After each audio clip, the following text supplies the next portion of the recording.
presidential inauguration, and of course the start of this ceasefire in Gaza, in which we have many hopes, but of course of whose prospects we are also extremely wary for reasons that are known to everyone, simply the way in which this horrific genocide has been allowed to continue for 15 months and more. So, but tomorrow, the liminal period between the election and the inauguration that the United States antiquated constitution stipulates will end. It's a period that has been tumultuous, to say the least, with Biden trying to do everything he can to tie Trump's hands, whether by pardoning his own son or by rushing aid out to Ukraine or rushing the spending out the door on programs he knows are not popular with Trump. Meanwhile, Trump has been making an avalanche of threats and promises, leaving everyone guessing about what he's actually going to do, given that these threats and promises are none too coherent. So, of course, at one level, therefore, our title, which is Trump's presidency and the prospects for peace, may seem hopelessly, cluelessly optimistic. How can we talk about peace when the president taking power tomorrow has won it with the most aggressive rhetoric directed against the US's own citizens and workers, some of whom he dubs illegal aliens, and against foreign nations? Well, unfortunately, it seems that the only reason I can think of is that the opposing Democrats have so far at least proved worse. So if we talk about prospects for peace, it might be entirely relative. But there are also some other factors that may kick in. There is first and foremost, of course, the unpopularity of wars that has made Trump promise to stop at least one of them, the one in Ukraine, on his way to the White House. It may also have played some sort of role in at least pausing the one in Gaza, and we hope that the pause will turn into an end rather than the end of the pause itself. And this may, of course, have something to do with the transactional character of Trump's dealings, but who knows? Let's see what happens. There is also the existence of factions of the US capitalist class who prefer to profit from peace rather than war, particularly from peace with China. And then there are the limits to US power. And there are two possibilities here. There is the possibility that Trump might be recognizing them without admitting it. This has already led some commentators, such as the Atlanticist, globalist, Bidenite, democratic Michael Ignati of Canada's own, to berate Trump for seeking to diminish the US world role from a world role to a regional role, confined to the Americas. The other possibility, of course, in terms of the diminution of US power, is that this diminution may yet ensure the failure of any warlike initiatives that Trump may be tempted to take, particularly by those of the ruling class who benefit from war and profit from war.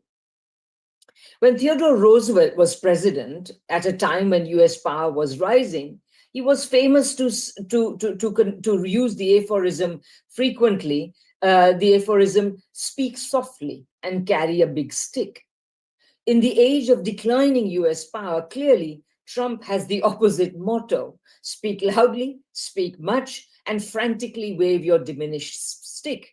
And I mean the diminished stick seriously, because of course, as most of you will appreciate, the United States hasn't really, while it has reigned a lot of death and destruction around the world, it hasn't really won a single war. So militarily, it's not in the strongest position.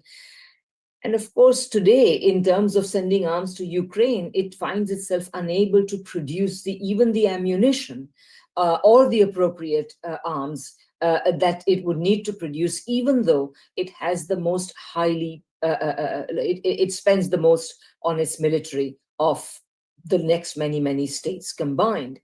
And economically, for all the tariff threats that Trump is making, the fact is that the United States accounts for a mere 15.9% of world imports. So apart from particularly vulnerable countries such as Canada and Mexico, most people, when faced with tariffs, will of course suffer a rude shock, but it will not be a shock they can recover from, particularly if they start trading with one another and of course with China. So, given all this, the prospects for peace, it seems, may even be heightened by the fact that while his campaign was bankrolled by the madder, more maverick sections of the corporate capitalist class, who, however, seem to be on the side of, seem to be willing to oppose the more warlike Biden, many of those who opposed him during the election campaign are now coming around to him. So Mark Zuckerberg's recent genuflections towards Trump are a prime example. In any case, I'm just speculating, and we have far better speakers here, speakers who are far better informed than me, to present their more measured assessments before us today. So we will go to them in the next minute or so. But first, a couple of very simple preliminaries. A list of co-sponsors. We are very fortunate, and I'm sure that part of the excellent attendance today is because we have a number of co-sponsors. They include Critical Theory Workshop, the International Action Center, Palestine Chronicle, and Friends of Socialist China. And I would urge you all, if you don't know about them already, to please check them out. We have our own, of course, website, the International Manifesto, www.internationalmanifesto.org, where you can read our manifesto in many languages, you can sign it, you can consider volunteering and making donations, and I hope you will consider all these things. So we will go to the speakers now. I will introduce each speaker in turn. Each speaker will speak for about 10 minutes each, and then we will have time for questions and answers. We have a total of 6 speakers. Fortunately, all of them are here today. So we will take about an hour for that, and then we will have between half an hour to 45 minutes for questions and answers. And hope we will end this within the 2-hour limit that we normally try to keep to. So our first speaker, and we are very lucky to have Ramzy Baroud here. Our first speaker is particularly important given the beginning of the crisis, beginning of the ceasefire rather, in Gaza. Ramzy Baroud is an author, journalist, and he is editor of Palestine Chronicle, one of the co-sponsors that I mentioned. So Ramzy, please take it away. The floor is yours. Thank you very much for this introduction. Thank you to all of those who are participating and listening to us right now. These are, I don't know how to describe this particular moment, aside from extremely emotional, but also extremely revealing in terms of the nature of the fight that is ahead of us. I've been trying to articulate in my mind, how do we understand this moment as Palestinians, as particularly as people from Gaza? And I feel that the best way to put it is that this, keeping in mind that the genocide is not of our own doing, and it would have been undone regardless of the kind of Palestinian action or reaction to it. And it was an already, kind of pre-made decision by the Netanyahu government and by the Biden administration. More importantly, actually, by the Biden administration, because it would have not been sustained or facilitated or justified or defended if it were not for the US government.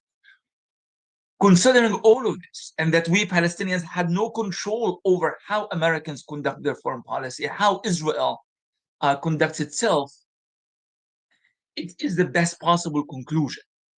And I don't want to be misunderstood here. I'm not saying that the killing of potentially hundreds of thousands, according to Lancet Medical Journal. We're looking here at about 6% of the Gaza population, potentially up to 10%, if not even more.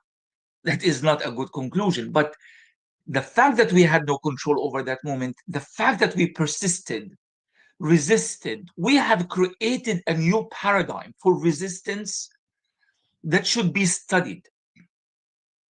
That should be studied by everyone and applied differently to different environments. But we have discovered, thanks to Gaza, that we have width, we have space, we have margins to maneuver as oppressed people anywhere in the world, mainly in the global south, but even within struggles for equality and rights and liberation of various forms in the global north. We do have margins to struggle. And to prove that we have margin to struggle, or margins to struggle, and to fight and to win, as Gaza has indeed won under these circumstances. A simple proof is that even before the genocide in Gaza, Gaza has been under a hermetic Israeli siege. I think this is very important for people to remember, because a lot of people, including friends and comrades of Palestine, might not fully understand the dynamics that preceded October 7, 2023. Gaza has been under an Israeli occupation since 1967. Gaza has been under a constant and relentless Israeli war starting in 2008. Gaza has been under a hermetic Israeli siege 2006, 2007. Gaza had no freedom, no rights, nothing.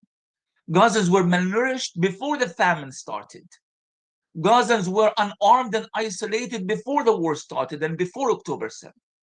So they did not start at a good advantage. They started, as one of the poorest places on earth, one of the most isolated, one of the most condensed in terms of population, and so forth and so on. So it started way behind, fighting not only against Israel, and again, this is important, but against the entire Western conglomerate. I know some Western countries tried to jump ship at one point. Many of them persisted, to their credits, supporting Israel and Zionism until the bitter end, even after the international community, the ICC, the ICJ designated Israel as potential entity that is carrying genocide and issued arrest warrants for Israeli leaders and all of that. Still, they persisted until the very end. Canada is one of them, of course, the United States, Britain, among others.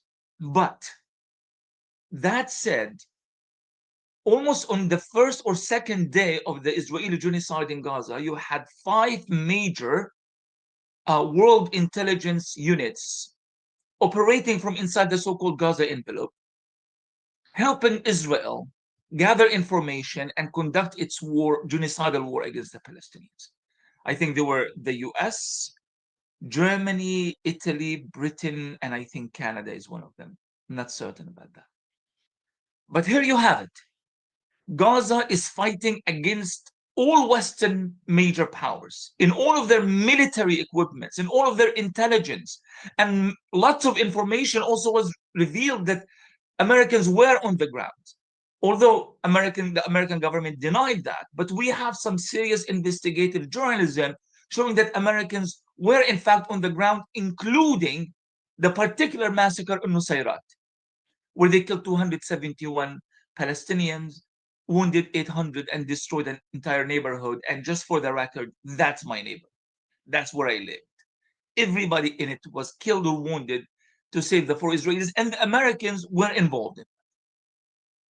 Yet despite all of this, Israel has failed to achieve any of its objectives.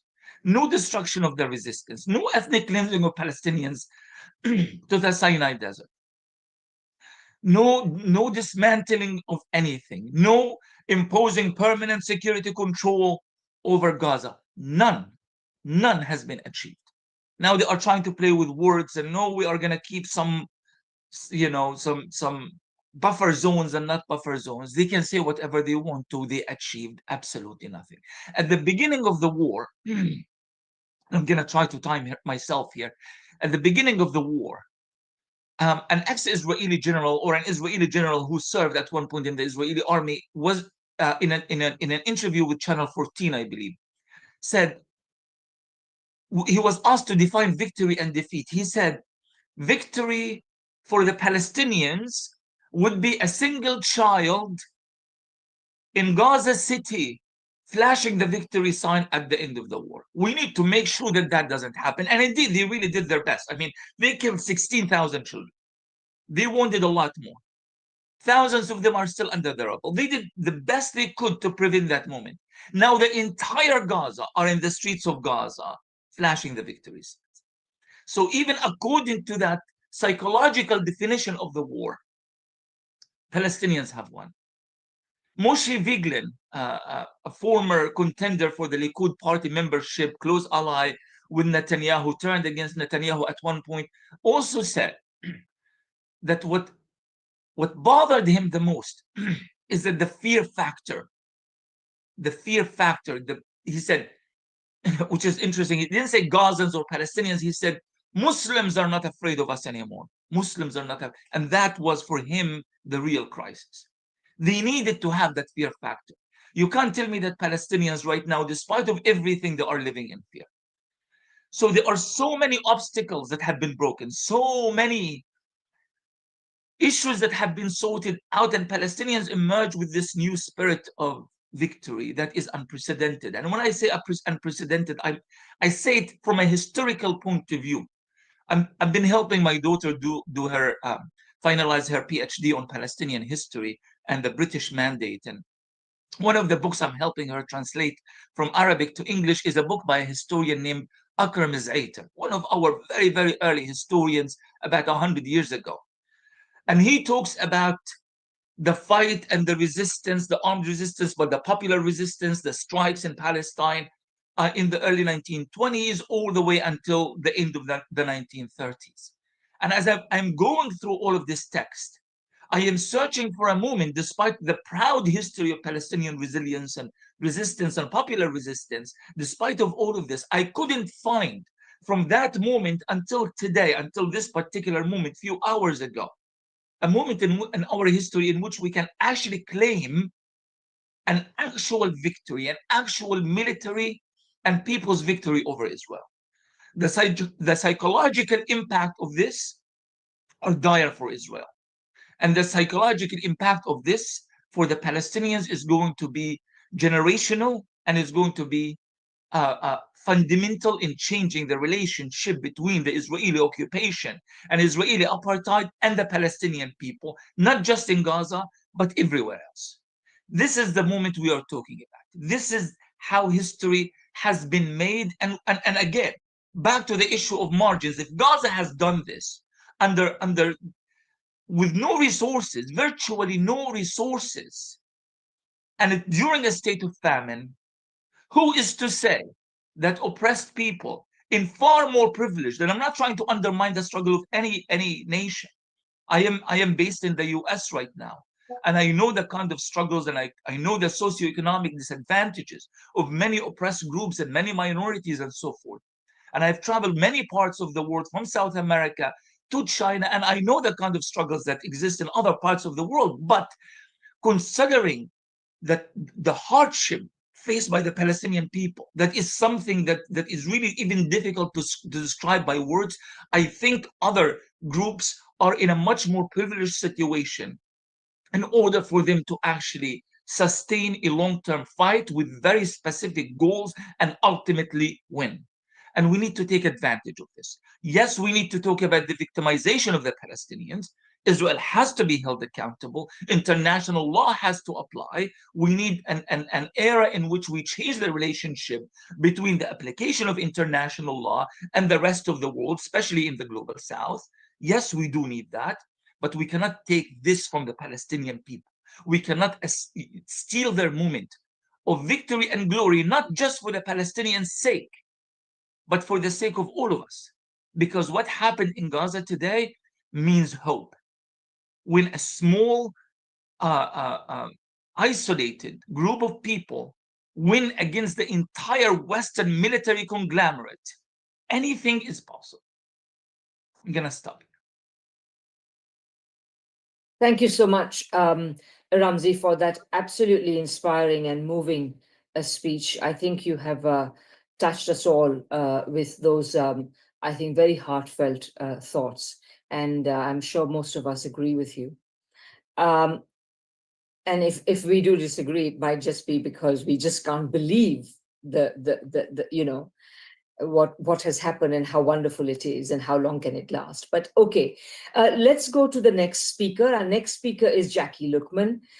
Jacquie is a Pan-Africanist, internationalist, anti-capitalist, anti-imperialist organizer, journalist, author, and metalhead. That's how she describes herself. And she also works with the Black Agenda Report, and she also works with a program called Luqman Nation. So Jacquie, please share your thoughts with us.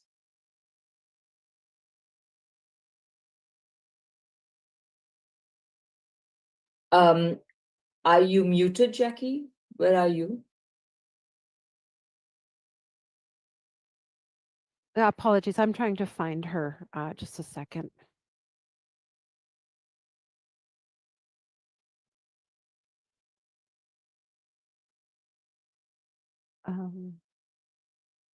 Thank you. Can you hear me? Yeah. Yes, perfect. That's great. Oh, okay. Thank you so much. My apologies for the technical No worries. issues. Thank you so much for having me here on this panel. Again, my name is Jacquie Luqman, and I am the Vice Chair of the Coordinating Committee for the Black Alliance for Peace. I am the host of Darker Than Blue on a radio show on WPFW-FM here in Washington, D.C., 89.3 on Pacifica Network, and all of those other things that Dr. Desai mentioned about me. And I want to start by saying that on the eve of the anniversary of the birth of Dr. Martin Luther King Jr., of course, there's something else going on tomorrow that we're marking, and that's why we are here, and that is the inauguration of the next president of the imperialist states of America, and that is Donald Trump.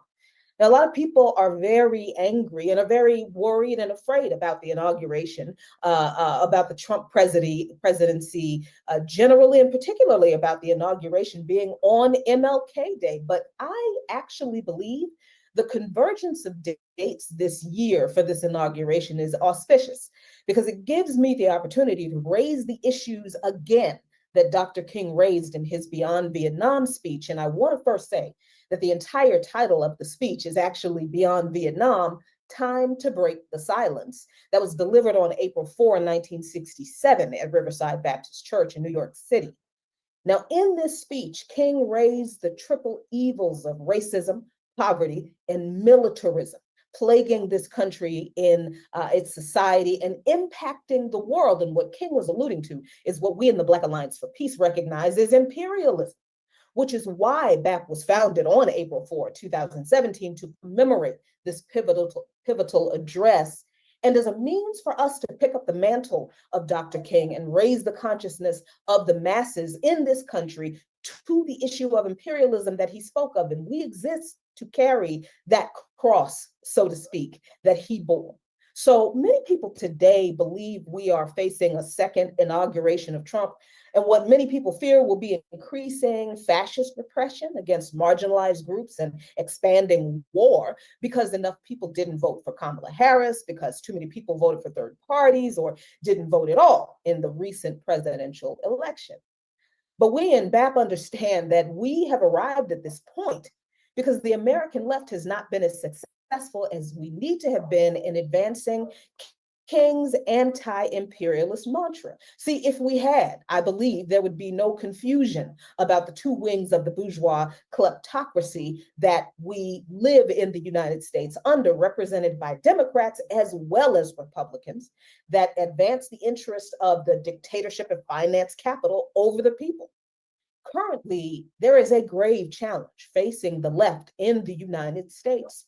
We're confused about the nature of the Democrat Party, with many believing they truly are the lesser evil of the two major political parties in this country. Many delude themselves into believing in reformism and representational politics, in which small gains in limited areas are seen as major victories for the people, but the corporate bosses lose nothing. Actually, they gain more money whenever these reforms are passed, and no power is shifted in these reforms from those in power to the people. Or in the case of representational politics, in which voting for a person from a previously underrepresented group of people in power, like women or Blacks or Indigenous or immigrants, is a signal of a potential for political progress that never actually materializes for the people who have been compelled and very often bullied to vote for these folks in the name of progress. And those folks, the representational politics folks, are almost always Democrats. For example, when I talk about reforms, things like defund the police, which seemed like a good idea, and some city councils domestically claimed that they did it, but not one police department was actually defunded in any way. And in this country, while the political class used the demand against the very progressive forces that advanced it to quash further demands for any change at all. And if we look at this is the way politics has operated in the arena of funding of domestic military police forces. We expand that view to how we have engaged with the military budget, which impacts the rest of the world. And we see that the idea of reform is not effective, but it is something that is very popular within a Democrat context. But we also see the positioning of a Kamala Harris as the representation of better politics for marginalized people without any consideration for her track record on war and domestic repression against working class and poor people of color, ostensibly her community. But people do not understand, and when I say people, I mean people on the left in the US, seemed not to have a strong grasp on the fact that she is not of that community. So this is a class issue that the left in the United States is also very unclear on, because the confusion about the antagonistic nature of the Democrat Party to the working class and poor masses of racialized and marginalized people in this country and around the world, and the collaboration of the Democrat Party with the Republicans and their collusion with the elements of finance capital, this confusion about the nature of the Democrats on the left, I think was seen most sharply recently in the recent elections with the frenzied demands that supposed anti-imperialists made to everyone, but including other leftists, to vote for Kamala, despite all of her existing evil and the evil she promised to continue to do were she to be elected. Remember, she said that her goal was to ensure that the US military, which is already the most lethal, deadly military in the world, will be the most lethal fighting force in the world. I don't know how you make an already deadly fighting force more deadly, but she promised that she would. And people were saying, people meaning leftists, some leftists here in the US were saying, we have to vote for Kamala Harris despite our problems with her to save us from Trump. This is confusion. But I don't want to dismiss the genuine fear of many of a Trump presidency and all of the evil, violent, racist, psychotic promises that he has been making to do harm to people for the good of the ideal of a white nationalist Christian America coming to bear on those people. I do believe conditions for all of us, working class, poor, queer, trans, immigrant, indigenous, African descended people, I do believe our conditions will become more harsh under Trump. However, I think it is important for us anti-imperialist leftists to make clear that the rise of Trump was facilitated not because of the lack of votes for the Democrat candidate, but because of the lack of commitment to advancing clear and consistent anti-imperialist positions to US policy from both major political parties, its surrogates in the US media, academia, and other bourgeois institutions. So the challenge facing the left under a Trump administration that is incoming is first, I think, admitting that the confusion on the left about Democrat support of imperialism is what got us here.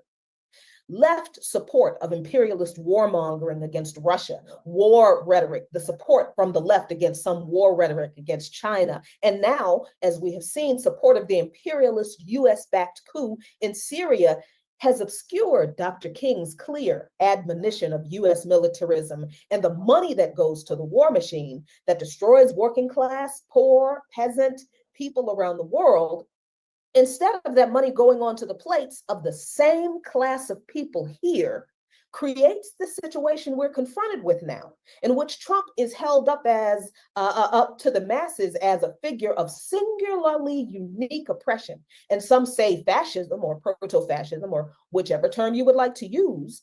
But had we confronted the policies from the Biden-Harris administration that have already created the same conditions that people are afraid Trump will create, I mean, Ramsey Baroud just told you that the Biden-Harris administration was involved in, deeply implicated, and completely responsible for enabling this horror in Gaza, if we had confronted uniformly with the same condemnation of the war in Ukraine, the war rhetoric against China, the coup in Syria, the attempted coup or invasion in Haiti, the sanctions on Cuba, the sanctions on Venezuela, the arrest warrant just issued by Biden for President Nicolas Maduro, the sanctions against Eritrea. And do you understand what I mean? If the US left had been cohesively, loudly, and consistently condemning all and every US imperialist policy coming from the beating heart of imperialism, regardless of who is the spokesperson for it, I am not saying that there would not be a Trump presidency. I do believe, though, that there would be more clarity on what this moment means and who is truly responsible for it. And I believe what that means is we would be in a better position to know who to fight and who we should be fighting with. Do you understand? Because I do believe that we are faced with an anti-imperialist left. Then, do you understand? Leftists who are inclined to agree with imperialist policies if they are justified by liberal or neoliberal logic of expediency, if that's what we want to call it, rather than, the scary conservative logic of brute force white supremacist domination.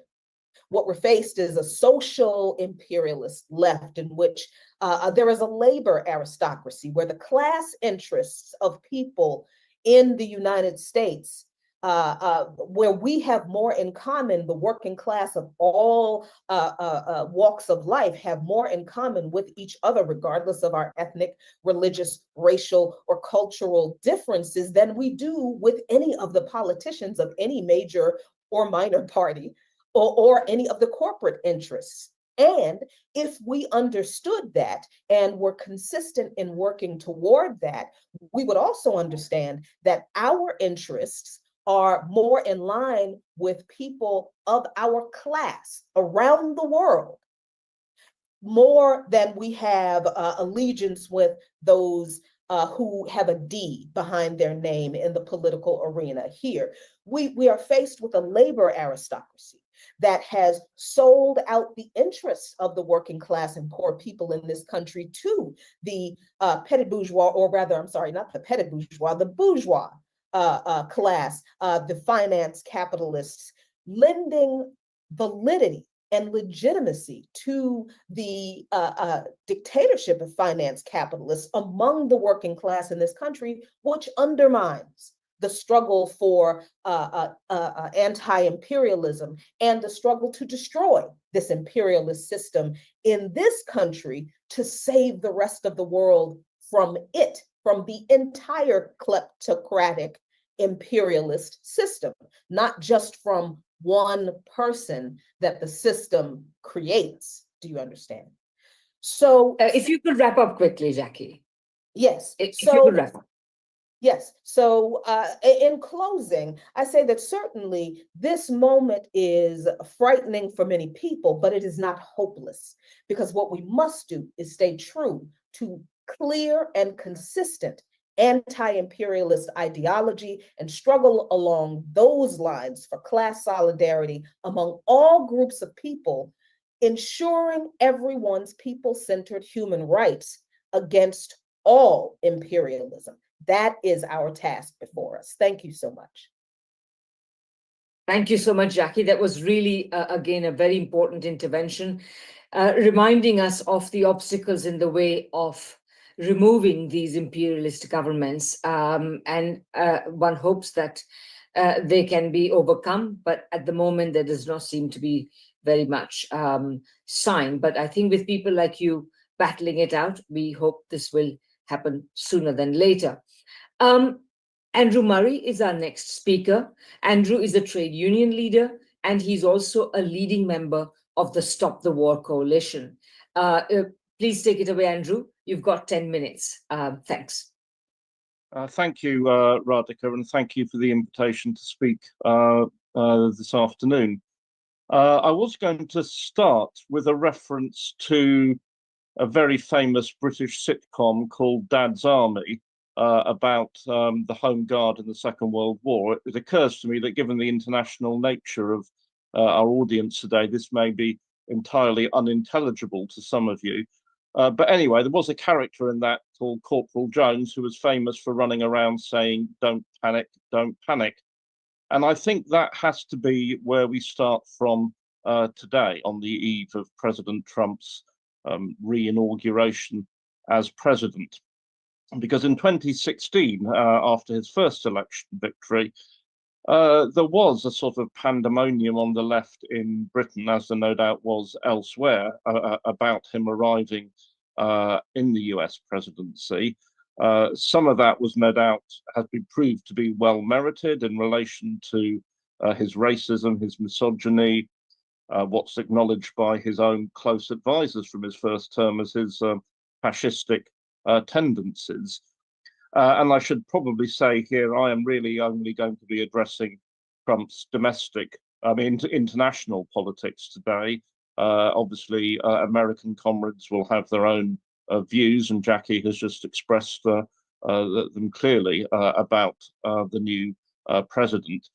But in terms of his international politics, I think there is now a more realistic evaluation than there was 8 years ago of what he represents and what our overall problem is, in that it is not the sort of sudden renegade arrival of a very unusual demagogic reality TV king president. It is the continuity of the policy of US imperialism. The last 4 years have probably been a more profound learning experience than the preceding 4 under Trump, in that the administration exiting tomorrow has been in its international politics as bellicose, aggressive and reactionary, really as any we have seen. I mean, the George W. Bush administration obviously would be a strong rival, but the Biden administration has been has been up to its neck in war throughout. It has prolonged and exacerbated the conflict between Ukraine and Russia, and poured billions into sustaining it, and squashed on any possibilities of a peaceful resolution over the last, nearly 3 years now. Its record in Gaza, I don't think, really needs any great elaboration here. It has, the words of it permitted a genocide or even aided and abetted seem inadequate. It has, with a very active British collusion, driven the genocide, and which it could easily have stopped at a few days' notice at any point. Its direct aggression in the Middle East against Yemen has to be added to the charge sheet, and it has also ratcheted up the position of the United States in relation to China, in that Biden was the first president, I believe. I think there are greater experts on China here than me, but who actually said the US will fight to obstruct the reintegration of Taiwan with the People's Republic, and it's not reversed in any sense the most reactionary of the foreign policies that Trump did follow in office. So really, we have learned a lot about, however one wants to describe it, liberal centrist imperialism in an age of the decay of US power. And we've also relearned a lesson about the high degree of continuity between different administrations and different parties in the USA, a continuity which is really essential to imperialism, to its functioning. And we've seen that in the history of Britain as well over the years. And now Trump has arrived, he's about to. He has said that he will try and bring an end to the Ukraine conflict, insofar as that's within his power, which is considerable. We'll have to see how he delivers on that, but it's certainly a different tone and a different intent to that displayed by Joe Biden. And his pressure, applying a pressure which Biden was unwilling to do, has at least created the present ceasefire in Gaza, which we hope will hold, which Ramzy's already described the situation there. And I don't know who it was. Was it you, Radhika, that talked about Trump's intensely transactional nature? And clearly he is looking to organize big deals with the Gulf states in America's interests, and the Gulf states and Israel and so on. So he is bringing a different angle to US imperialist policies. And I say that without the slightest illusion in him. In fact, if there were anyone with illusions, he's worked hard to dispel them.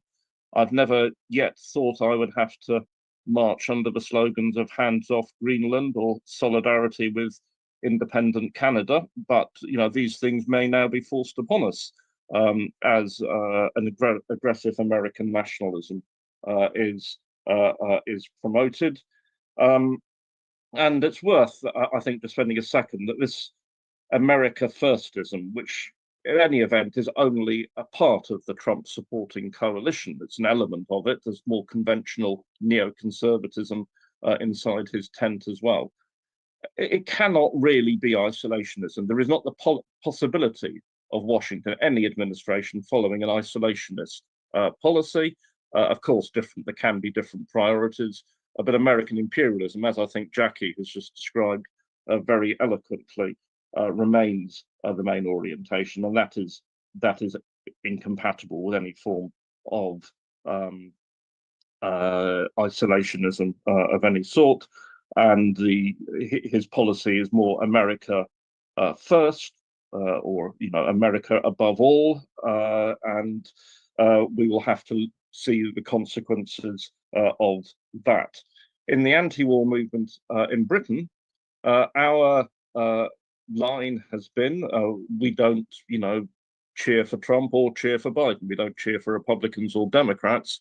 We wish to separate British policy from its bellicose subservience to the USA. The tight alliance between British and American imperialism, which has continued to embroil this country in a huge number of international conflicts, and that's not to minimize in any sense the responsibility for that from the decisions of British politicians themselves, but many of these are wars which functionally the British state could hardly get involved in were it not for its strong alliance with the USA, which has been on display in the Gaza genocide as well, with British bases in Cyprus being used to help deliver American arms to the Israeli embassy, and to fly spy flights over Gaza in order to assist the Israeli armed forces. We can see that probably the person who is panicking about Trump appears to be Keir Starmer, in that he is desperate to keep Britain aligned with the USA. The British economy is flatlining. British services, social services, public services have been ruined by 14 years of Tory austerity, and yet he can only offer more of the same. He doesn't want to have to choose between allying with the US and trying to get Britain back to a more advantageous position in the European Union market, which obviously was compromised by Brexit. And so he is wriggling to avoid offending Trump and keeping the alliance going. I am, amongst other things, presently a parliamentary reporter for the Morning Star newspaper, and in that capacity, more to make trouble than to elicit information, I will admit, I asked Keir Starmer's spokesman at a press briefing what was the government's position on the president-elect's demand that His Majesty the King should be deprived of his sovereignty over Canada. Well, they haven't got an answer to that. They just squirm in embarrassment. And the answer so far seems to be that Peter Mandelson will sort it out. And I think that's an improbable scenario. Veteran intriguer and imperialist as Peter Mandelson is, I think he's going to find it very hard to carry on, to align a British Labour government with the administration in the USA. Whether that's true or not, certainly I think a new field is opened up for us in the anti-war and solidarity movements here in Britain, which have displayed an impressive resilience in their mobilization in support of the Palestinian people over the last 15 months, and continues to do so in the face, as we saw yesterday, of more serious repression directed by the present government than by the last one against our demonstrations. So our focus in the anti-war movement is to end our support, automatic support for Washington and its wars, and the slightly outre nature of President Trump and his associates and his way of conducting business may create new openings for that, but we do it without any illusions or any expectation that Democrats in the USA are going to present the sort of change that we need. And we need to, draw comfort from the objective facts. I mean, Ramzy has spoken about the heroic and unbroken resistance of the Palestinian people in the face of the genocide. There is also the rise of China, which clearly is a target for the Trump administration, absolutely a focus for it, but I'm not sure whether he will be able to materially derail China's advance. And we have the mobilization of opinion. I mean, Jacquie, who spoke just now from the USA, laid great emphasis rightly on anti-imperialism. It is a fact, I would assert, that in the last 20 years or so, we have now had a stronger and more developed anti-imperialist trend in the anti-war movement in British politics generally. Our capacity to fight against wars remains powerful. Our solidarity with the Palestinian people remains very, very strong. And I think these facts, as much as who is in the White House, are going to shape the future. So I'll end on that, hopefully, optimistic note. Thanks so much, Andrew, for that very, I think, cautiously and measured, cautiously hopeful analysis, very measured analysis from Britain, which I always like to think of as Batman to the US Robin. So so let's go to our next speaker now. The next speaker is Gabriel Rockhill. Gabriel is the founding director of the Critical Theory Workshop and professor of philosophy at Villanova University in the United States. Please go ahead, Gabriel. Thank you so much, Radhika, and thank you to all the other organizers. The comments that I have today are about fascism and the necessity of understanding it dialectically. So strap on your theoretical seatbelts. There's just going to be a little bit of methodological work to clarify what that means, because I think it helps us elucidate the current situation. The starting point for a dialectical approach is that we need to recognize that fascism isn't a thing in the world, but rather a concept developed in a particular situation to refer to an intricate set of processes of political management that appeared novel at the time. In fact, when the term fascism emerged in Italy, it was not at all a coherent doctrine or a fixed ideology, but rather a rough description of a dynamic and changing set of practices. Mussolini himself insisted on this multiple times. In its early phase, fascism in Italy was actually reformist and republican. It advocated for women's suffrage, supported some limited pro-labor reforms, feuded with the Catholic Church, and was not openly racist. All of this, of course, changed over time. A dialectical analysis of fascism accounts for these types of variations, but it is also thoroughly materialist, meaning that it sheds light on the ways in which these various practices are rooted in the socioeconomic base. This is important because fascism's specific ideological contours can vary significantly, even to the point of taking on apparently incompatible forms, because it mobilizes different religious, racial, or national characteristics in its project.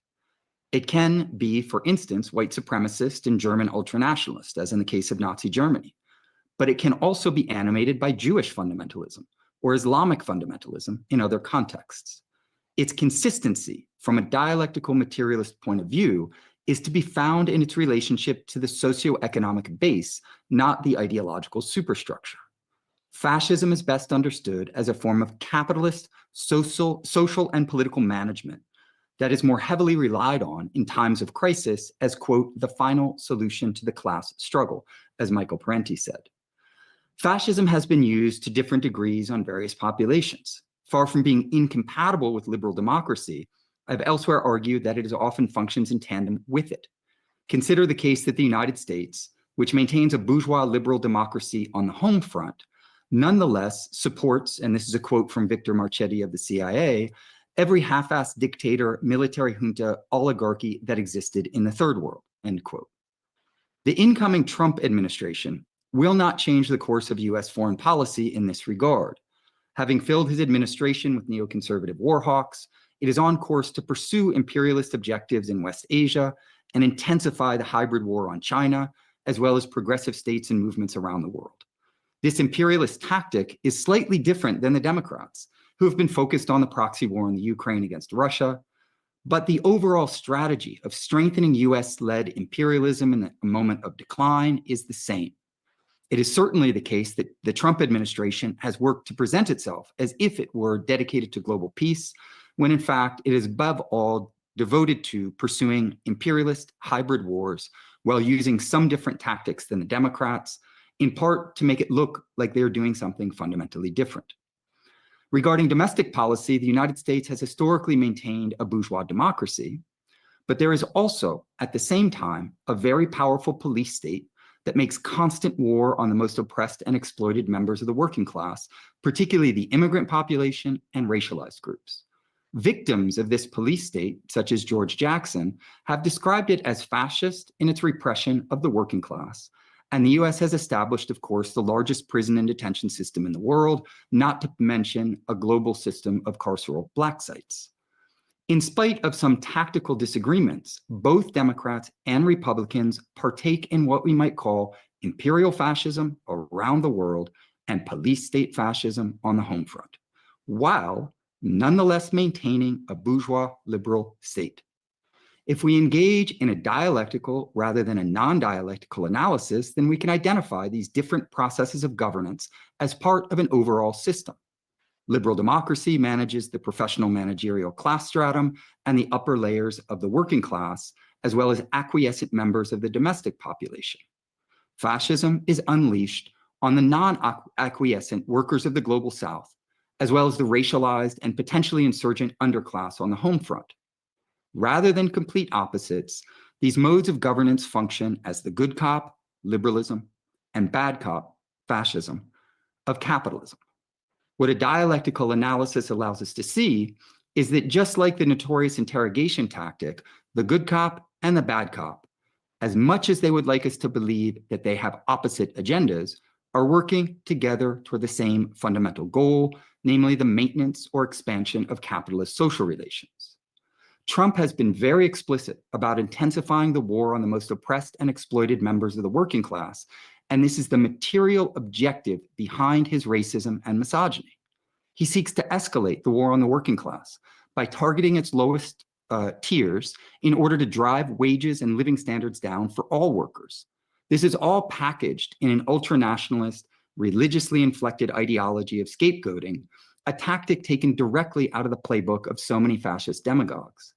In a phase of imperialist decline, when it is materially obvious to most people that the United States is not as economically well off as it once was, the idea of making America great again plugs neatly into a logic of nationalist and religious rejuvenation via racist scapegoating, if it be against the racialized working class and particularly the immigrant population, or against the Chinese as the representatives of a systemic alternative to imperialism. This project has emboldened and empowered fascist organizations in the United States, like the Proud Boys, the Oath Keepers, and the Three Percenters. It has also been dedicated to dismantling democratic rights and increasingly making the bourgeois legal state into a gangster capitalist state run by robber barons. Indeed, Trump already worked with reactionary elements of the state and fascist militias, while backed, as always, by the most reactionary forces of finance capital to try and overturn the last election.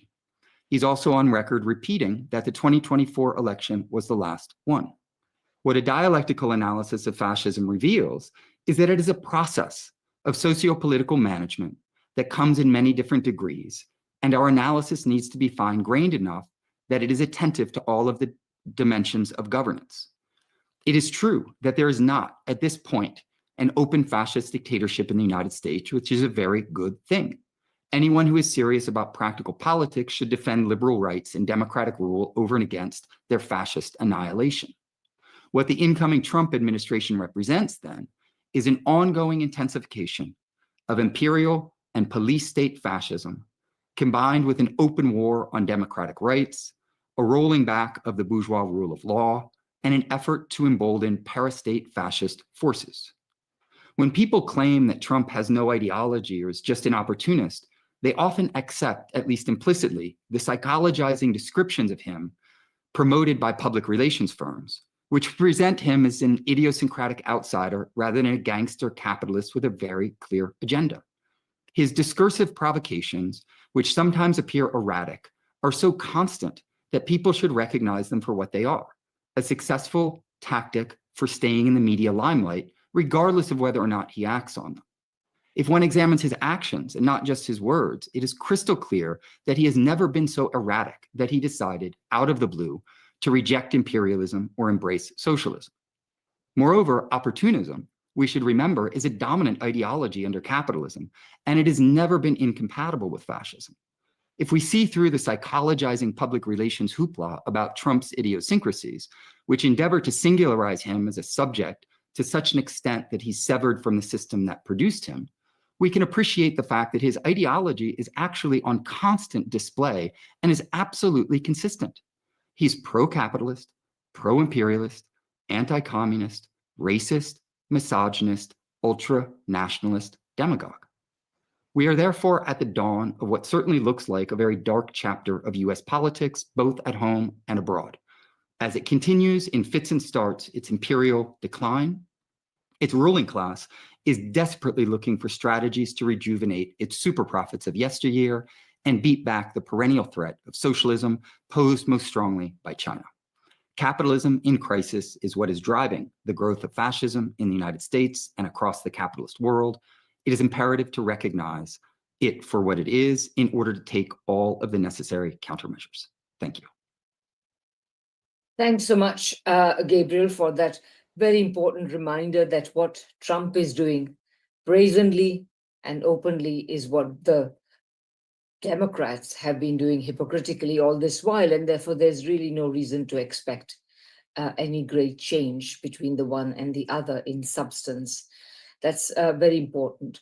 Our next speaker will be Keith Bennett. Keith Bennett is one of the co-editors of the Friends of Socialist China website, and he spent basically most of his life studying China, on which he's a great expert or specialist. I think Keith would insist on specialist. Okay, Keith, please go ahead. Thanks very much for that kind introduction, Radhika. And yes, not expert. I happen to hold the view that there are no non-Chinese people in the world who are experts on China. We can just strive to understand better. Anyway, thank you. Meeting on the theme of Trump's presidency and the prospects for peace in 2025, it is natural that we look especially at the war raging in Ukraine for nearly 3 years and at the situation in West Asia as a tentative ceasefire emerges after more than 15 months of unrelenting genocide in Gaza. With so many thousands of lives being lost, is it self-indulgence or overreach to also turn our attention to the Asia-Pacific region? But today, no bilateral relationship in the world is more important, more strategic, and more fraught with dangers of global conflict than that between the United States and China.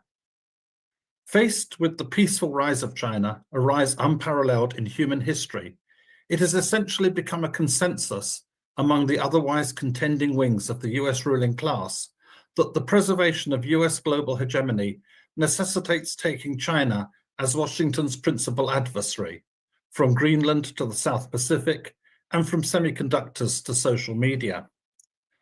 As with Cold War I and the Soviet Union, the US seeks to reverse China's progress and at best bring it to heel through a combination of a debilitating arms race, ideological subversion, and economic and technological strangulation. A key difference is that not only has China drawn lessons from the collapse of the Soviet Union, whereas the USA and the USSR were essentially economically insulated from one another, China has spent the best part of half a century integrating itself into the global economy, creating such facts on the ground in the process as ever more complex global supply chains, and with China accounting for some 11% of US foreign trade. So what then does Trump's return mean for China-US relations? First, Trump revels in his role as disruptor-in-chief. So the first thing we should expect is the unexpected. Certainly, if he carries through on even a fraction of his recent threats regarding tariffs, not only will China face an economic challenge, the entire global economy, in a parlous enough state as it is, and not least the US economy itself, will be plunged into crisis. But overall, there seems little reason to anticipate a fundamental change of direction. When Biden assumed the presidency, many had hopes for a return to a more rational and constructive China policy in Washington. This did not materialize.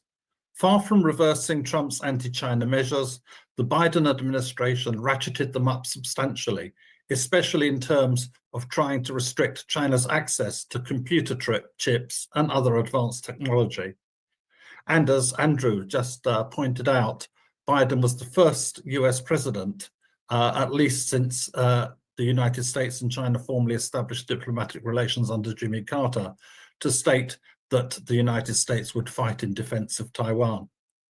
So to the extent that there was change under Biden, it came essentially in two areas. His administration largely eschewed the openly racist rhetoric of Trump, Kung Flu, Chinese virus, etc., which undoubtedly made life somewhat more tolerable, at least, for many Chinese and other Asian and Pacific Islander Americans. And whereas Trump was an equal opportunities bully when it came to insulting and threatening allies and adversaries alike, Biden's team worked hard, and with a considerable degree of success, to reinforce cohesion in NATO, get the EU on side, and reinvigorate and reinforce old alliances, such as those with Japan, South Korea, and the Philippines, all with a view to confronting China, along with Russia, the Democratic People's Republic of Korea, DPRK, and other states in Washington's crosshairs. So, even if Trump ups the ante with China, it will not break the essential continuum established by Barack Obama and Hillary Clinton with their 2011 pivot to Asia. The team of rivals that Trump has been assembling for his administration certainly lacks the intellectual brilliance of that forged by Abraham Lincoln, but it is not monolithic on China. Trump himself cares little for liberal democracy, and on that level, at least, his antipathy to China probably lacks the deep ideological foundation that the US Democratic Party has come to increasingly embody. His motivation is more straightforwardly and overtly venal and mercenary. He will fight ruthlessly, but may be prepared to cut a deal if he feels the terms are good, or perhaps as importantly, if he can present it as a win. We need to think only of his apparent volte-face on TikTok, and just this afternoon he said that he intends to issue an executive order in that regard, is doubtless related to its ability to help feed his social media obsession. The same cannot be said for his proposed Secretary of State, Marco Rubio, who clearly will not be satisfied with anything less than the overthrow of the Communist Party of China. A similar orientation can be seen on the part of a number of Trump's other nominees, including those to be given trade, defense, and national security portfolios. But this in turn is different from the stand of Trump's current bestie, although for how long is anyone's guess, Elon Musk, whose Shanghai factory accounts for half of Tesla's global production. Another area where this pattern can be expected to assert itself is in diplomacy, and hence on the international balance of forces.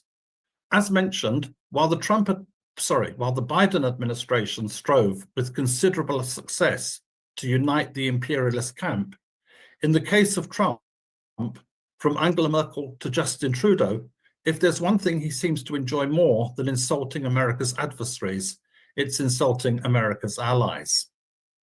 The Asia-Pacific region is where key issues still unresolved from the 1940s continue to fester, and where the interests of nuclear powers, principally the United States, China, Russia, and the DPRK, collide and at times coincide.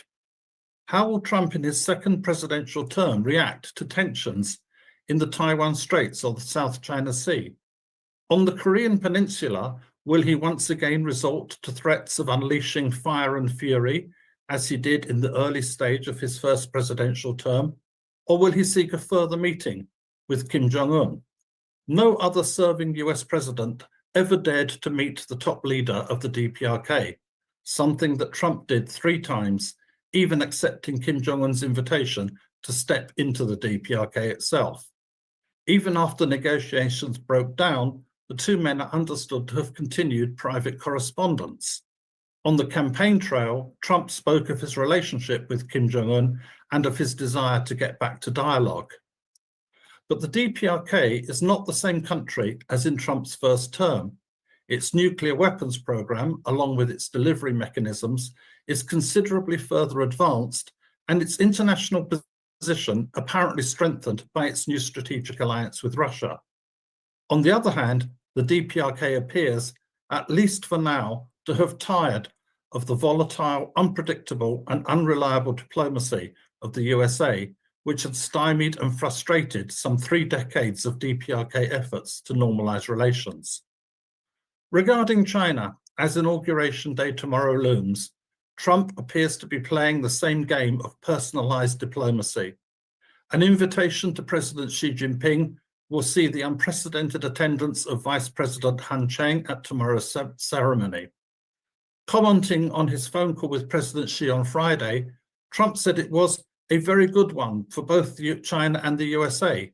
It is my expectation that we will solve many problems together and starting immediately. President Xi and I will do everything possible to make the world more peaceful and safe.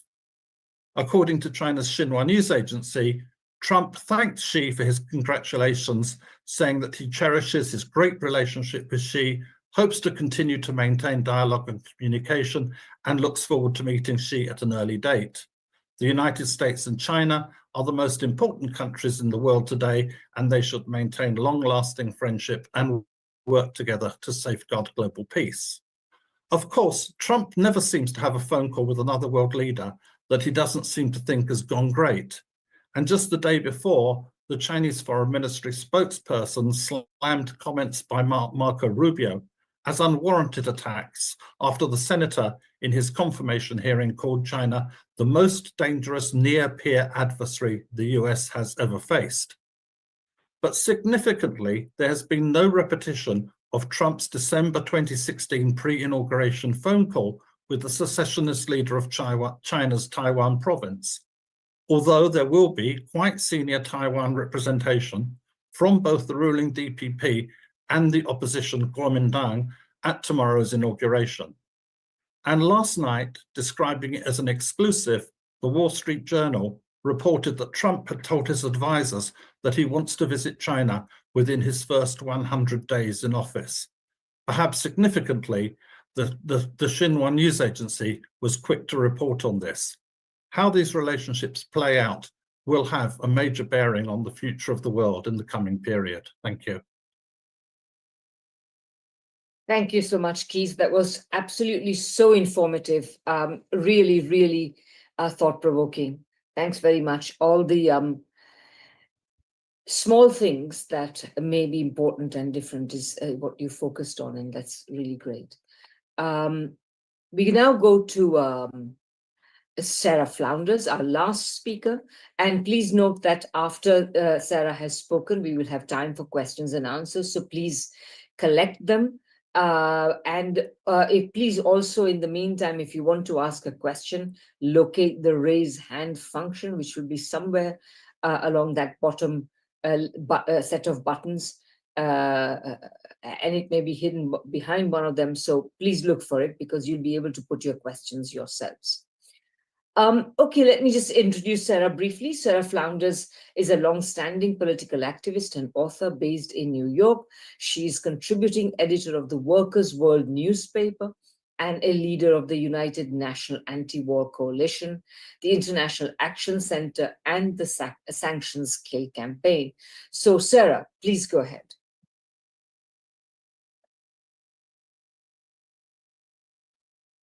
Hello, I am trying to turn on my video. We can hear you now, Sarah.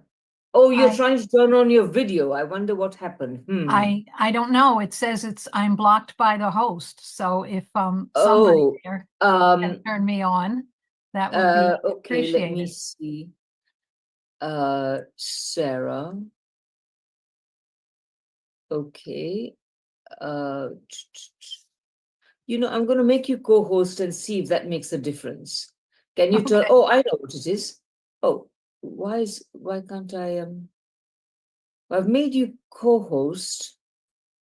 And it is not showing that here that I am blocking you. Is that what it says to you? Yeah, there you are. Perfect. Okay. Excellent. Here I am. Yeah. Thank you. Great. And thank you to the International Manifesto for this opportunity and this incredible panel. It's what we need in the period ahead. Greater collaboration, exchange, and determined solidarity. First, I want to salute the ceasefire deal today. After 15 months of US-funded vicious destruction by the Israeli occupation forces of every block and neighborhood in Gaza, including every hospital, school, torching tent cities. Today is a ceasefire, the beginning of a prisoner exchange agreement that leaves the Palestinian resistance undefeated. The heroic people of Palestine have forced the US-backed Zionist regime to officially deal with Hamas and the resistance organizations who have remained intact. In resistance and guerrilla warfare, to survive as an organization is to live to fight another day. We salute the enormous political, organizational, and military accomplishment paid at a high price. Israel and US imperialism are hated globally on a scale not seen before. Tens of thousands of Zionist settlers have left Israel, where thousands of businesses have closed. Zionism has failed to achieve its aims, and the resistance has survived. This latest ceasefire, no matter how short-term or long-term, reflects that Israel and its imperialist backers are not invincible.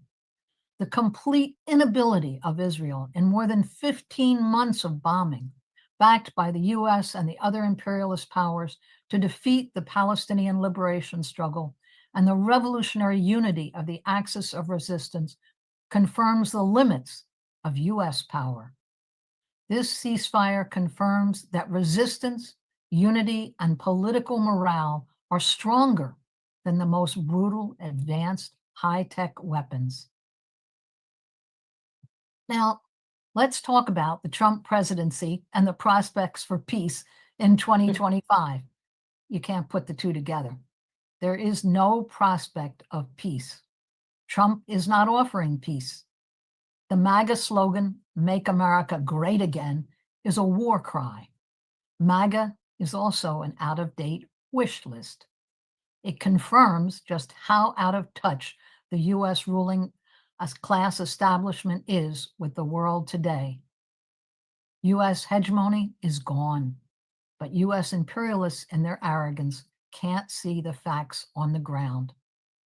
slogans or threats won't change the downward spiral of US imperialism.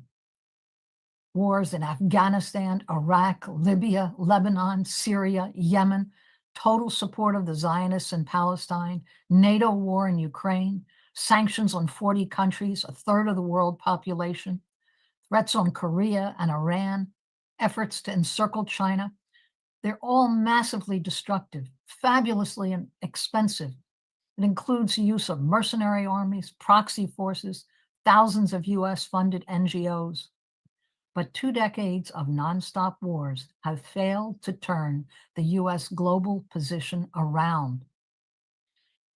US strategy continues. It's to create chaos, and to disrupt development everywhere. Now, this is not the world situation that Trump faced when he was elected president in 2016, a mere 8 years ago. The world is changing fast. Whether Republican or Democratic Party are in office, the US empire today has nothing to offer the world except more threats, sanctions, and wars. And that is no longer sufficient to maintain its dominance. The effort to threaten China by dismembering Russia totally failed, and it actually reinforced the trade and security integration of Russia and China. Now, just today, Russia and Iran signed a strategic partnership accord involving defense and economic exchange at a whole new level. There's rapidly developing alliances of countries of the global South, and it can no longer be ignored. While Trump and his whole crew of right-wing racist planners announced their plans to take everything backward, the whole world is consciously moving forward. Now, we don't know what aggressive plans Trump will announce today, tomorrow, and in the days ahead. The Trump announcement that the US must take over Greenland, make Canada the 51st state, and retake the Panama Canal is directed at attempting total control of this hemisphere. It's an assertion, and it's part of a wild attempt to isolate China, to control the shipping lanes of the Arctic and the Panama Canal, the global navigation routes, and it will arouse a firestorm in this hemisphere. There's now a whole series of trade alliances, new forms of exchange, and a confident new spirit that confront the tired old MAGA slogan.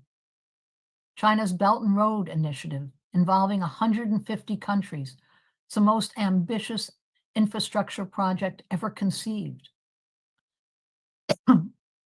Among the world's emerging economies, new payments and trade mechanisms to bypass US-dominated structures and those horrific sanctions on a third of the world are developing.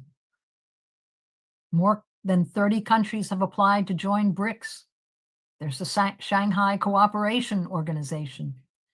Trump and the new administration is focusing on China, on China, on China. Why? China is the world's largest exporter of goods, the largest producer of real goods, and this is a threat to US economic dominance. The scale of China's exports of 1.6 trillion to the countries of the global South and the BRICS countries is now 4 times that of China's annual exports to the US. So what China offers is not just a powerful economy and new development plans.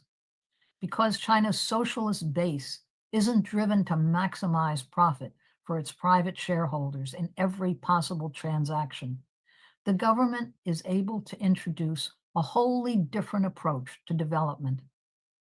This gives rise to a very different kind of international relations. Genuine collaboration is possible, and this is a radical break from centuries of horrific imperialist looting in Africa, Asia, throughout the global South. Globally, there is a steady determination to develop alternatives.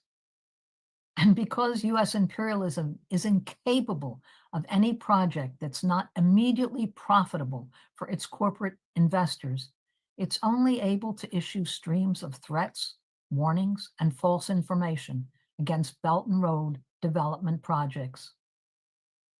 But even if Trump isn't first and foremost a capitalist, a racist demagogue, the whole vast apparatus of 800 military bases globally, the huge, highly profitable military industry, the invasive national security apparatus, that's who operates and sets policy, regardless of who's in office, Republican or Democrat, Biden or Trump. The interlocking military-industrial complex of banking, military industries, huge lobbying corporations, that determines US policy. Now, the Trump administration is unapologetic. Trump is a billionaire capitalist and proud of it.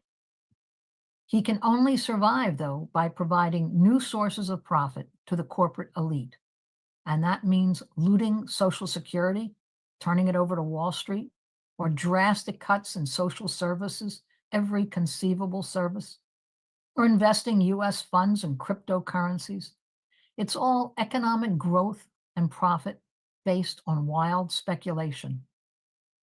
There's endless schemes to loot the working class in the United States today, but how to divide the working class to accomplish it, that is what Trump is proposing. Blame migrants, not the corporate rulers. Promise mass deportations. Trump's border czar, Tom Homan, intends to expel some 13 million undocumented workers, rounding them up, putting them in camps. These migrant workers keep essential industries, construction, agriculture, hospitality, home care, running. And it's a plan to cause massive misery and disrupt society. Blame trans people. Divide, attack the most vulnerable. But the problem remains that imperialism can create horrific ruin, millions of refugees, but it cannot consolidate its control. US imperialism is totally overextended. So in closing, in the period ahead, we need to escalate our solidarity with Palestine, with Syria, where there's such a setback, with Lebanon, with Iran, and with China, and with the sanctioned countries of Africa and the Americas. There's a new day, and the old order is collapsing. US imperialism is in decline and decay.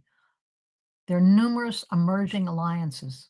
There's commodity trading platforms along with cross-border payment instruments. There's new political and economic structures. This cooperation gives hope for the future. The people of the whole world are demanding an end to all the restrictive, prohibitive measures. With renewed determination, let's strengthen our solidarity.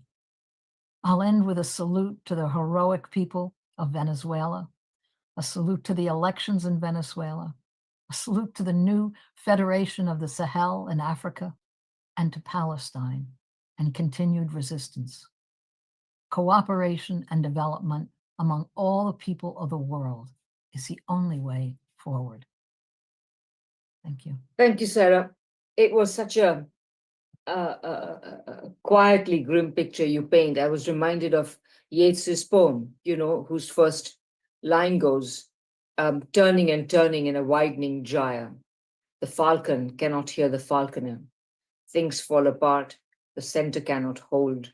Mere anarchy is loosed upon the world. And I would only disagree with that last because it's not mere anarchy. It is what you say. It is the joint resistance of people that will take the opportunity provided by the collapsing order of capitalism and imperialism and build something new. So thank you so much. That was a great way of closing. And I think you reminded us at the end, as Ramzy reminded us at the beginning, that the key lies in the struggles of the people, and the key lies in knowing that they can win no matter how powerful capitalism and imperialism can seem at any moment.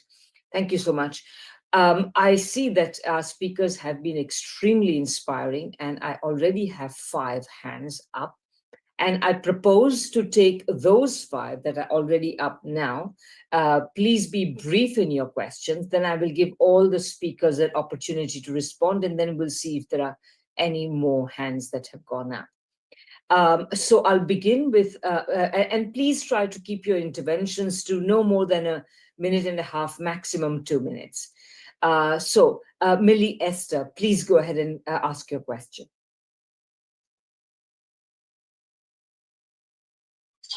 Hi there, hopefully you can hear me. My question was for Dr. Rockhill. I was wondering if he noticed in China, and also glad to see you are back in one piece, if you noticed in China a popular sentiment for Taiwan, mainland China unification amongst the everyday Chinese people. Great, thank you. That's an excellent example of brevity. Thank you, Millie. The next question will come from Norma Harrison. Please go ahead, Norma.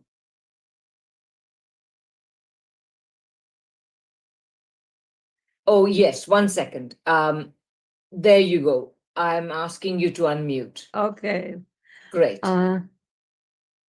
Trump is our greatest teacher. He has made organization the behavior of today. It's happening all over, building strength in opposition to the horror that the U.S. imperium has created. What has been put forward here by many of the people is too much respect for Trump. None of the apparitions applied to him are applicable. It's all about Trump. He's not capitalist, he's not racist, he's none of those. He is a Trump aggrandizer. That's all that it's about. Not to say that all those other things don't attach to him. People are absolutely correct to name them. The directives that he has put out are to keep his name. You know, I will be as racist as I have to be. I will be as anti-immigrant as I have to be. I will make myself forward in all areas so that people will keep talking about me as though I make a difference. And of course, he makes a difference, but the American imperium has made a difference now for several hundred years, as we know. Yeah. If you can ask your question, please. I'm sorry, I just have these comments. Okay, no, that's great, and they're interesting comments, and I'm sure some of the speakers will respond to you. So thank you very much. I have David next. Please go ahead, David.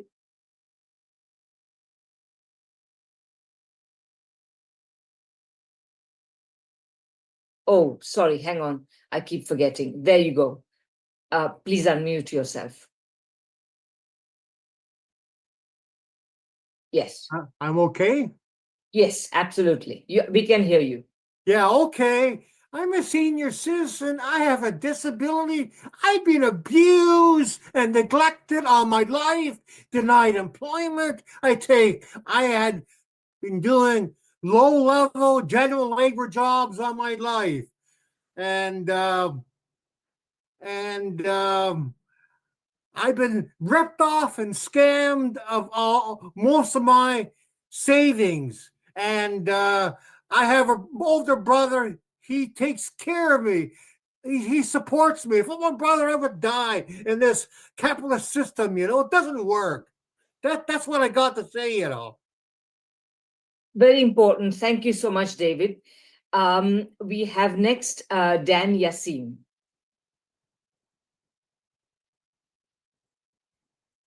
One second, Dan. There.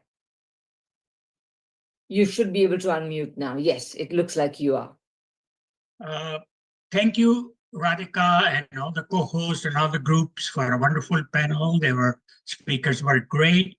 My question is regarding, with all the rhetoric that Trump during the campaign was he was more interested in stopping the war in Ukraine, like he claimed he's going to do it in 24 hours. But what he did for this ceasefire, as we understand now, listening to the Qatari Prime Minister, that the ceasefire deal was the one that was put together way back in December of 2023. So the Biden administration, of course, is to be blamed for not, being complicit, and it was Israel and Netanyahu that were not doing it.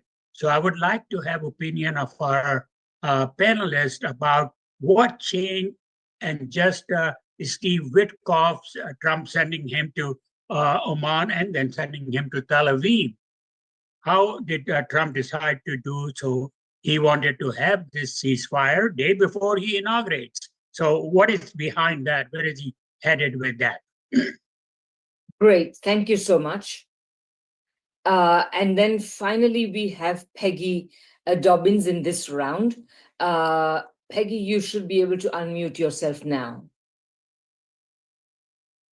Thank you. I was very pleased to hear you, Radhika, raise the question of this is a time for us to confront the contradictions among, I won't list all of them, but there are many there for us to address. And I would like to have you or Gabriel or any of the other panelists respond to how do we seize those opportunities, suggestions. Great, thank you very much.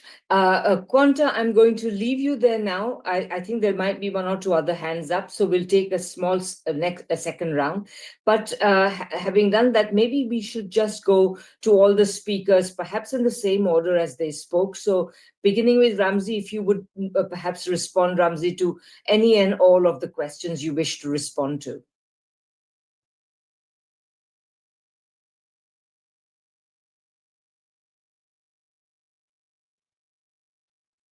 Go ahead, Ramzy. Okay. I'm not on video. I'm trying to turn my video on. I know you can hear me, but most likely you can't see me. Let me see what is going on. I have no idea. But I think it's okay. I'm fine. No. Let me see if that works. Can you? Yes, we can see you now. We just there you are. Yeah. Perfect. Just a couple of quick comments about two of the questions.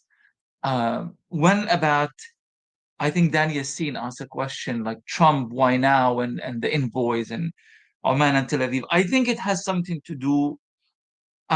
Before I say what it has something to do with, let me just, as I've been listening to everyone, I also kind of went through some quick articles and commentaries and analysis about the ceasefire and what happened. And sadly, even among Arab commentators at Al Jazeera and elsewhere, they are still kind of stuck with this idea that this is an outcome of everything that happened or did not happen in Tel Aviv and Washington, as if Gaza had no role to play in any of this, which is just astoundingly wrong.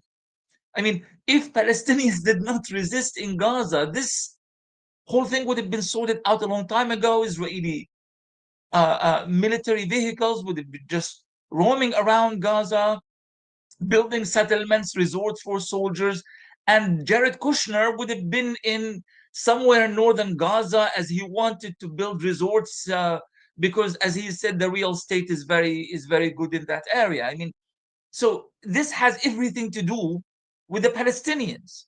So let's not please deny them agency when they need that the most right now.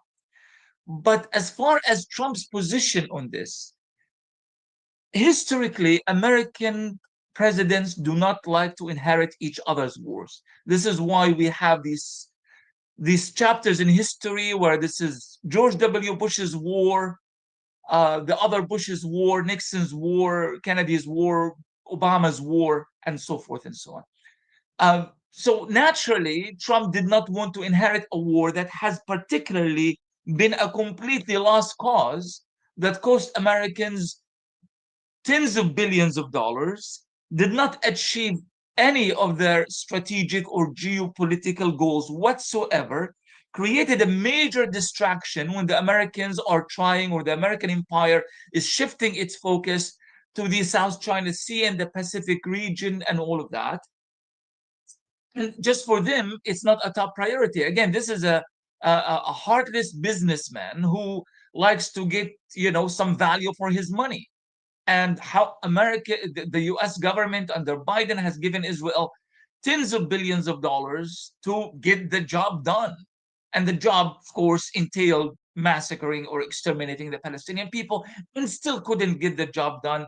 And Trump would have been foolish to want to continue on that. It doesn't make him a good man or a proper leader by any definitions. It just based on American kind of, you know, calculations, and you know, this is just not a war to be pursued, and this is why he shifted his position against the war and so on.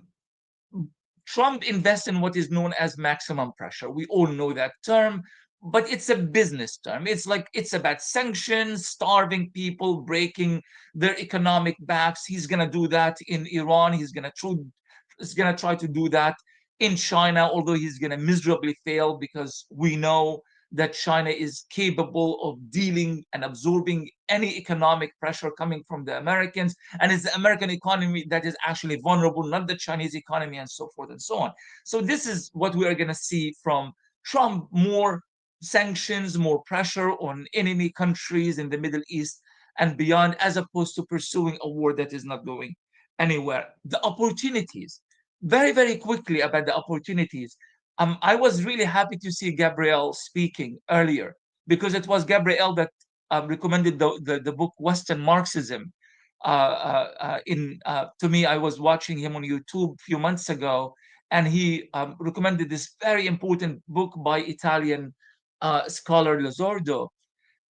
And he was talking about how the opportunities of the Eastern Marxists, if you will, have been missed by many in the West.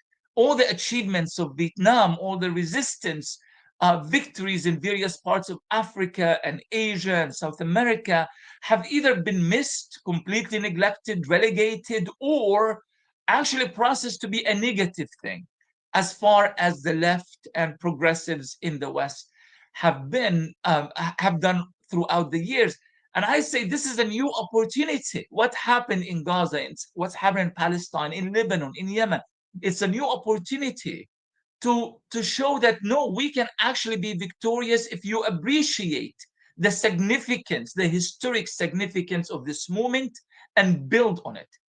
And these are the opportunities. Unfortunately, although some countries have really stepped up, especially in Africa and South America, have stepped up, other countries that should have taken the opportunities or used this opportunity to build a global order that is situated in a more equitable way, including the global South, have missed that opportunity, maybe because they did not have faith in the Palestinians or in the Middle East as a foundation for a new global change.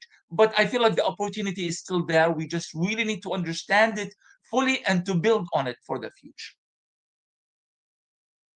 Okay, great, Ramzy. Thank you so much. We will now go to Jacquie. Jacquie, you should be able to unmute yourself. I've just changed the settings here. So please go ahead and respond to anything you like.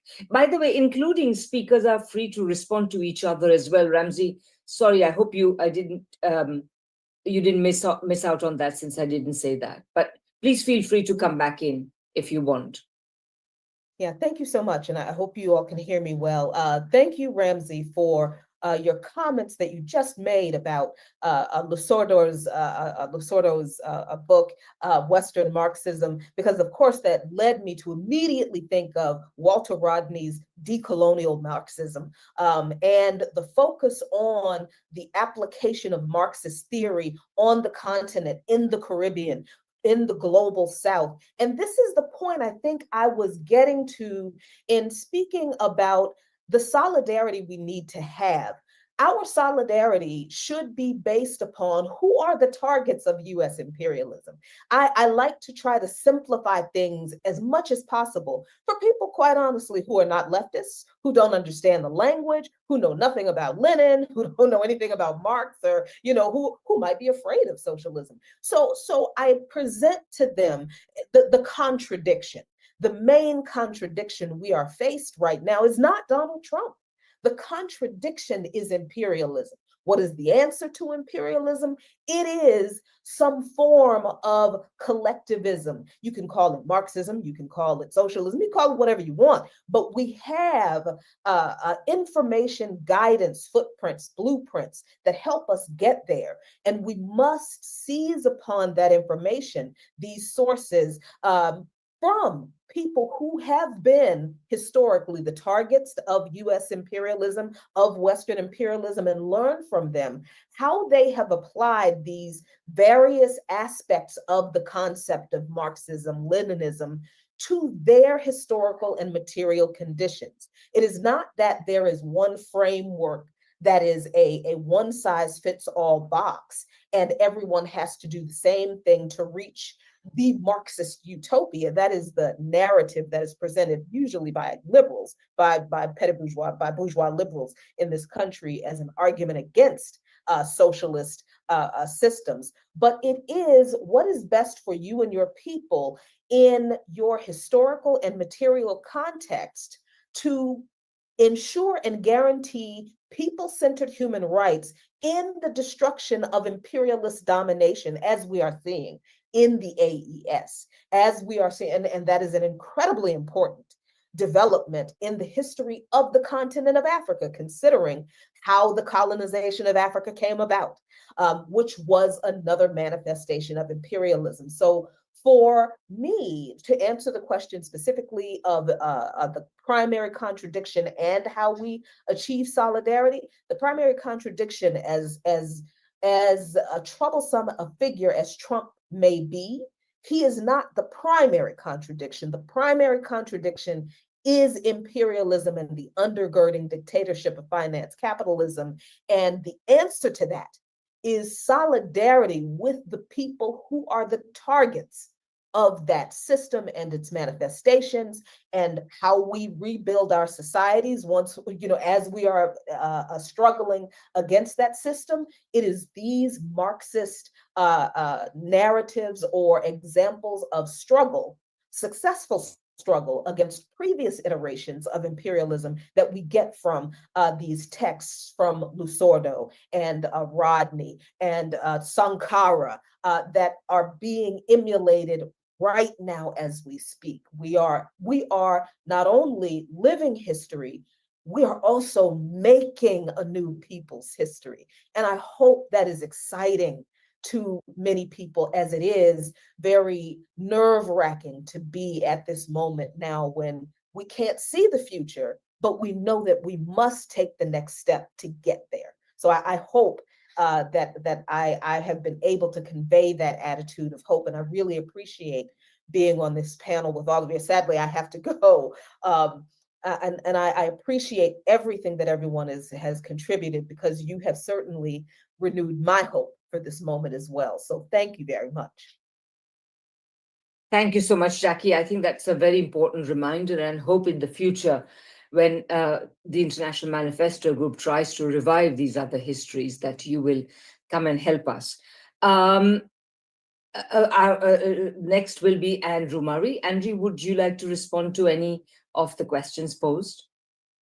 Well, I think both Ramzy and Jackie have given very comprehensive answers. I'd only like to, well, first I'd just like to add, if we're recommending books by Dominic Lusordo, could I also recommend his book Class Struggle, which was published a few years ago, which the basic thesis is the connection between class struggle and struggles for national independence against imperialism, if I can summarize a very rich book in a sentence. And I think that is well worth comrades' time to read as well. The only point I want to take up that hasn't already been covered is how we was posed as take advantage of the opportunities. And I think one additional point that needs to develop is to connect the global policy of imperialism and its drive to war with the domestic conditions that working class people are facing. I'm speaking mainly about Britain, but I don't believe it's very different in other countries around the world. That, I mean, for example, we've had a very powerful movement of solidarity with the Palestinian people over the last 15 months. Our movement against the war in Ukraine has been far weaker. There's various reasons for that, but we have struggled to get the same degree of a hearing. But we have made progress, and that is by connecting the crisis in our own economy and the social services and the austerity program that really both governments of both parties have maintained, with the vast increases in arms spending being canvassed, and in Britain's case, the sending of £3 billion a year to the Ukraine. Keir Starmer signed an agreement in Kiev just this last week, a 100-year agreement of alliance between Britain and Ukraine, which, without allowing for projected inflation over the next century, would be at least £300 billion transfers in military aid alone. Now, Donald Trump, one of his demands has been an increase to 5% of GDP on military spending throughout the NATO alliance. That would be, in Britain, that would be more than doubling the share of GDP devoted to military spending. And I believe it's probably an even greater proportionate increase in almost every other NATO power, apart from the USA itself and Greece, which already spent a lot of money, but that's against another NATO ally, Turkey, that it's mainly concerned with. So this, even trying to get towards these targets, which Trump will try and bully the NATO powers, including Britain, towards, will involve a vast transfer of resources from meeting every conceivable form of human need. It will involve a squeeze on wages, the degradation of the public realm beyond the miseries it's already in. And this is the future of imperialism. Miserable, impoverished countries with workers oppressed and facing stagnant or declining living standards, surrounded by vast arsenals of missiles and tanks and fighter jets and whatever, gearing up for war. Now, that basic argument can be popularized and translated in a number of different ways according to circumstances. But I think connecting the imperialist world policy, its drive to war against China, its push against Russia, its wars in the Middle East, with the attack on the living standards and well-being of workers in our developed capitalist countries, first wave capitalist countries, is an important part of strengthening the movement and taking advantage of the opportunities. Thanks very much, Andrew. I will now ask Gabriel to respond to any questions he would like. Thanks, Radhika. I have the same issue with my video. I don't know if there's a way of resolving it, or I can just share comments. It's fine. Hang on. You should be able to turn it on. I have allowed everyone to turn on their videos if they want to. So you. Yeah, it just says you can't start your video because the host has stopped it, but it's fine. You can look into it. Otherwise, I'm happy to just share my comments without the camera. Yeah, because earlier Jackie could turn hers on. So I don't understand. I have renamed. I'm not sure why, but I will proceed to not bore people then. Okay, just continue, but I'm trying to solve this, yeah. Okay, no worries. A few quick comments. One is that regarding the one China policy in general, I do think that one of the really remarkable things that you see on the global stage is the discrepancy between capitalist forms of governance and socialist forms of governance, and that China has long-term strategic thinking at the center of its entire project, and the capitalist West does not. It is anarchic.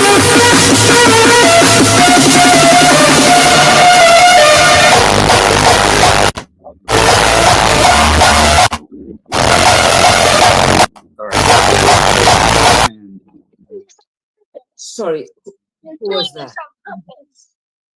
Were you able to mute that, Radhika? Yeah. I Sorry, guess that was so. not. I didn't. I think maybe Carlos or Linda did. But Okay. okay, here. Can you start it now? Can you start your video now? I have the same issue, Oh, crumb. but it's fine. Okay. So I was just saying that the capitalist governance tends to be very short-term in its orientation, very anarchic and rather erratic compared to the long-term strategic thinking of socialist governments like China. And the goal of peaceful reunification and the One China policy is something that is really at the center, obviously, of their entire political orientation. I think will happen in due time. Concerning the fact that Trump is a self-aggrandizer and a narcissist, I think that what I was encouraging people to do is to disconnect from the psychologizing tendencies that are constantly rolled out in the mass media and via the PR firms that run Trump's image, and to recognize that racism and misogyny are longstanding ideological forms that serve a principal purpose within an economic system of capitalism, and that is to increase the war on the most exploited and most oppressed members of the working class. And so these aren't accidental features. They aren't just because he's a horrible person and has bad morality. It's part of the overall war on the most oppressed and exploited members of the working class. The last thing that I would say, because I think it's an important point that someone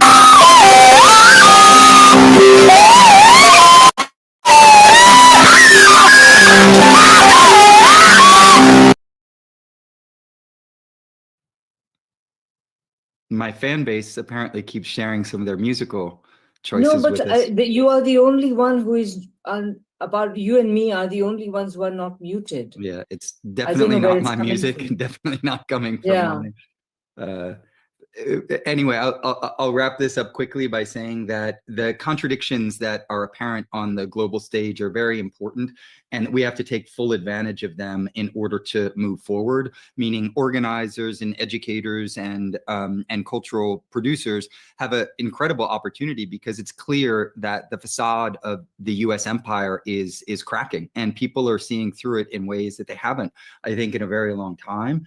And we need to take full advantage of that and advance on all fronts in order to dismantle the kind of fragmenting empire and get people on path towards the real project, and that is building a socioeconomic system that serves the interests of people and saving the planet rather than that of simply maximizing profits. So I'll leave it at that and turn it back to you, Radhika. Thank you all. Yeah, thanks, Gabriel, and very sorry for all the malfunctions, but that was a great response. Thank you. I'll ask Keith next. Please go ahead, Keith. Yeah, thanks very much. We've had some brilliant replies already from the other speakers. I just wanted to refer to the very first question that was raised, whether it was directed specifically at Gabriel, but it was whether one had noticed popular sentiment for the unification of Taiwan and the mainland among everyday Chinese people. I just wanted to make a couple of comments about that. First of all, of course, there's like 1.4 billion everyday Chinese people. So as a periodic visitor, it's not necessarily easy to take a public opinion poll, but there's certain things that we can look at. One of them is sentiment on social media. And of course, social media in China is incredibly lively, incredibly diverse. Well over 1 billion people are on Chinese social media.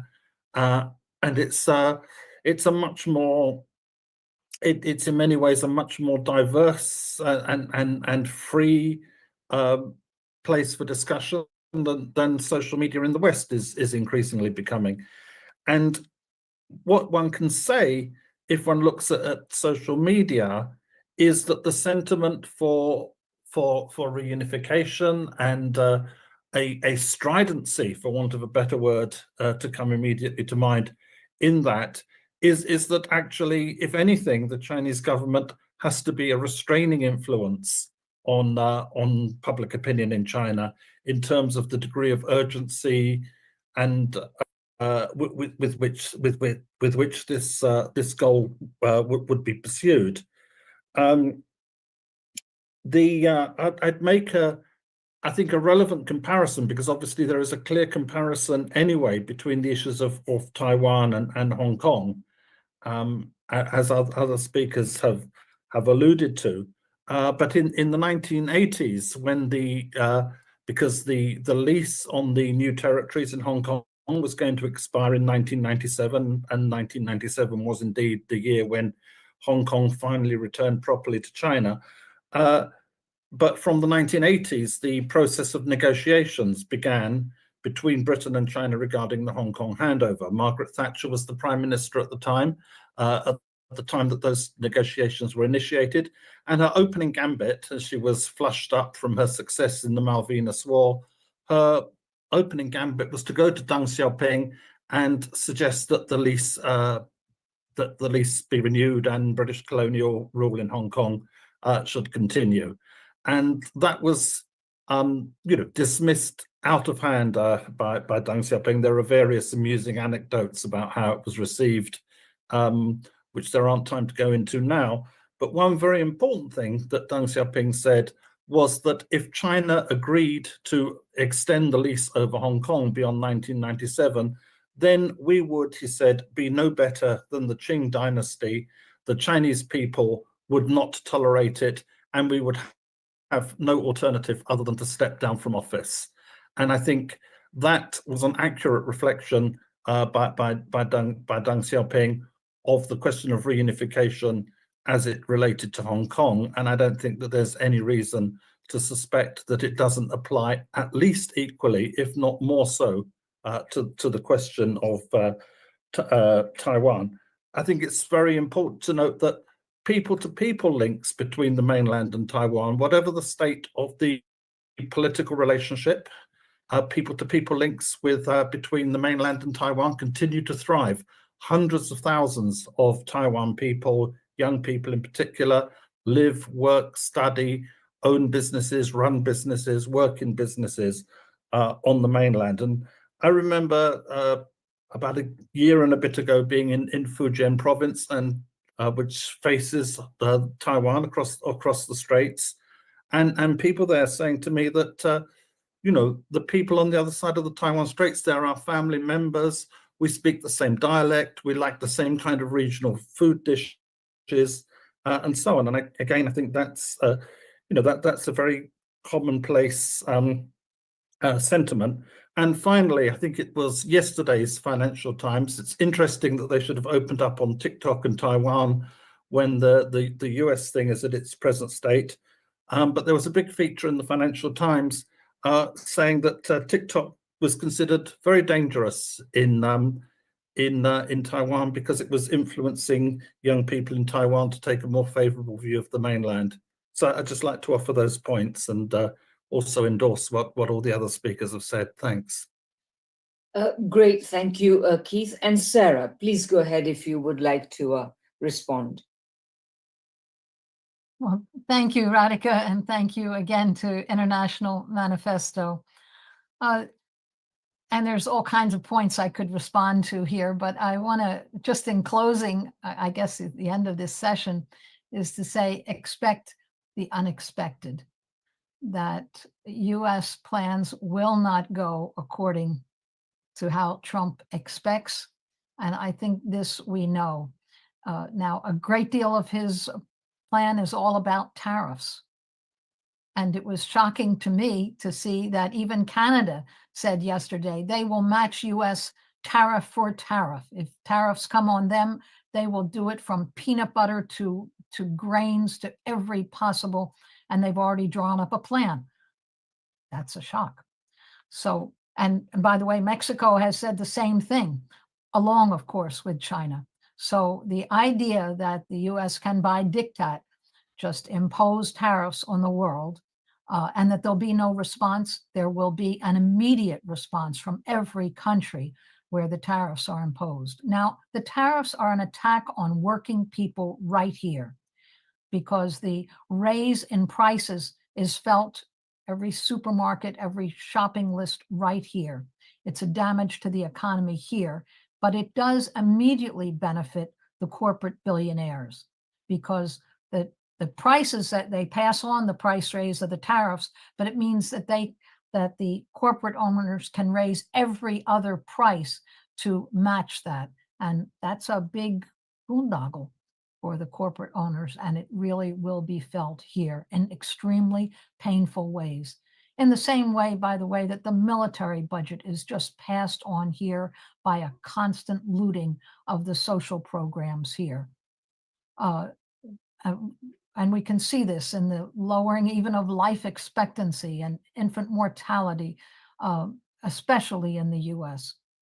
Now, on the ceasefire, I just wanted to say one word about, and this is truly speculation on my part, but I do think that it was in Trump felt it was in his interest that it be before his administration came in.